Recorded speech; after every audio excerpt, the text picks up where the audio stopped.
I woke up this morning to some pretty good news. Sergei Pavlovich versus Curtis Blaydes has been announced to be a main event of a fight night. And because it's such a big card and such a big event, I feel like this is going to be in front of a crowd. It has to be. You know, you got Bobby Green versus Jared Gordon on this card, Ricky Simone versus Yadong Song on the card, Brad Tavares, Bruno Silva. This looks to me like an event that is not going to be in the Apex. This event is almost definitely going to be in some sort of arena. It has to be in front of a crowd, right? We've got a lot of really good fights on here. Francis Marshall made a big name for himself in his last win, so I've got a good feeling about this card. I've got a good feeling it's going to be in front of a crowd. And Sergei Pavlovich versus Curtis Blaydes. Let me just say this. I don't think this fight is going to leave the second round. And if it leaves the second round, it's not leaving the third round. Sergei Pavlovich is so good on the feet. Like, I know he might look like he's just someone that runs forward and just throws bombs. And he kind of does that. But the thing is, he can get away with it because he's got an 84-inch reach.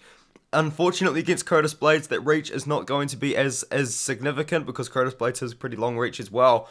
But with Sergei Pavlovich's reach, he can stand in the pocket but still be out of range to most of his opponents, and that's kind of what he does, and that's how he's been able to get these knockouts. He stands in the pocket, but to him, the pocket is a bit longer than people with a shorter reach, especially like Taito Ivasa. So that is where Sergei Pavlovich succeeds. It's definitely in the boxing, on the feet in the boxing. He can kind of rush forward, throw combinations, and he's very aggressive with it as well. But he's fighting Curtis Blaydes.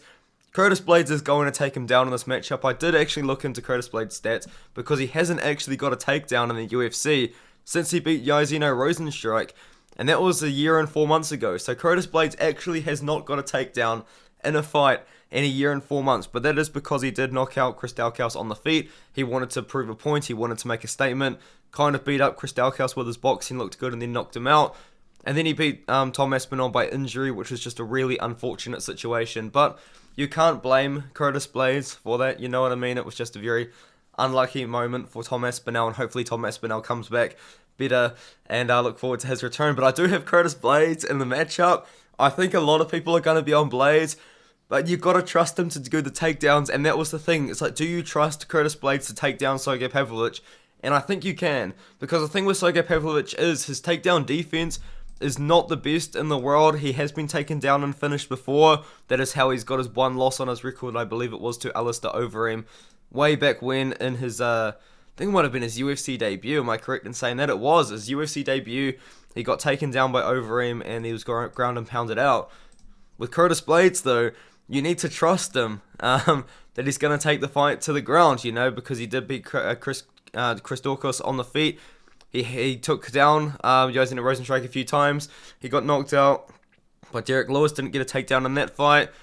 He beat Alexander Volkov, took him down 14 times. Like, the level of takedowns that he's getting is actually kind of crazy.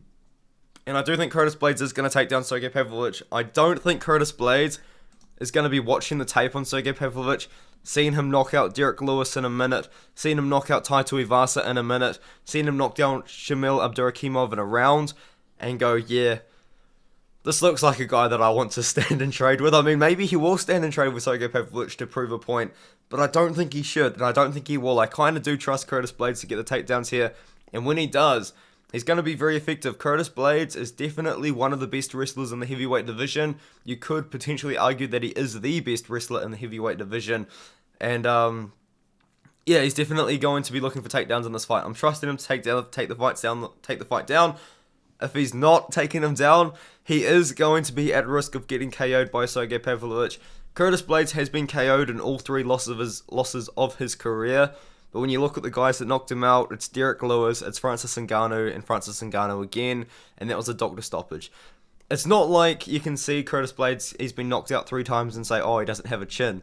He's been fighting Francis Ngannou twice, and Derek Lewis. Like, there's the 2 guys that have knocked him out, 2 of the heaviest punches in heavyweight, 2 of the heaviest punches in heavyweight history, you could even argue as well. Sergei Pavlovich is going to be live on the feet, but I do think Curtis Blaydes is going to take him down, and when he does get taken down, Sergei Pavlovich, in the past, he hasn't really shown an ability to get up after being taken down, but you do have to consider the fact that we don't have a lot of tape on Pavlovich. I mean, he gets first minute KO over Marcelo Golm, 2 minutes to KO Maurice Green, 4 minutes to KO Shamil Abdurakhimov. A minute to KO Derek Lewis and a minute to KO Taito Ivasa. It's not like Sergei Pavlovich is getting taken down, but we have seen if Sergei Pavlovich does get taken down, he has struggled in the past.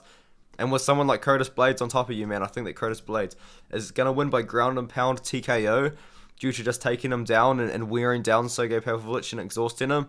Or Sergei Pavlovich is going to knock him out on the feet if Curtis Blaydes decides to try and play the boxing game. So it's going to be an interesting fight. I look forward to it. Both guys are pretty young for heavyweight.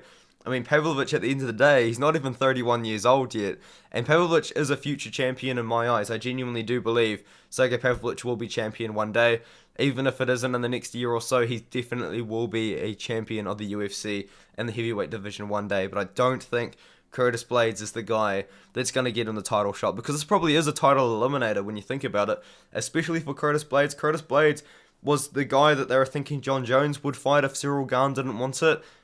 And, yeah, it just seems like now it's Curtis Blaydes' time to earn that title shot. You know, if he beats Sergei Pavlovich, number one contender, aside from maybe Stipe Miocic, who seems to want to get the title shot. But if Curtis Blaydes go out there, beats Sergei Pavlovich, it's going to be pretty hard to argue that he should get a title shot. So, I think that's what we see. I think we see Curtis Blaydes win this fight, and he gets a title shot next. Unless Stipe Miocic, fights John Jones or whatever in July or whatever, if John Jones wins, or even Gane in July, and then maybe Curtis Blaydes has to wait until September or so. We'll see what happens there, but I do think that Curtis Blaydes gets this one. I mean, Sergei Pavlovich is going to be live though, man. It's going to be such a good fight. I'm hyped, and this whole card as well. Just to talk about the card at the end of the video. This is definitely not a card you put on in the Apex. You know, Bobby Green, he's gonna sell tickets. I believe it might even be his retirement fight. Song Yadong's a pretty big name, and Ricky Simone is really up and coming, a very good record. He just beat Jack Shaw as well, which I predicted. Not too many people did that. Song Yadong is not favoured by the people though, but you got to think he did win 2 rounds against Corey Sandhagen. He won the first 2 rounds against Corey Sandhagen, or maybe it's the first round, and then after that, what's this Jacob Rodriguez loss? Hold on, I'm really confused why that's there.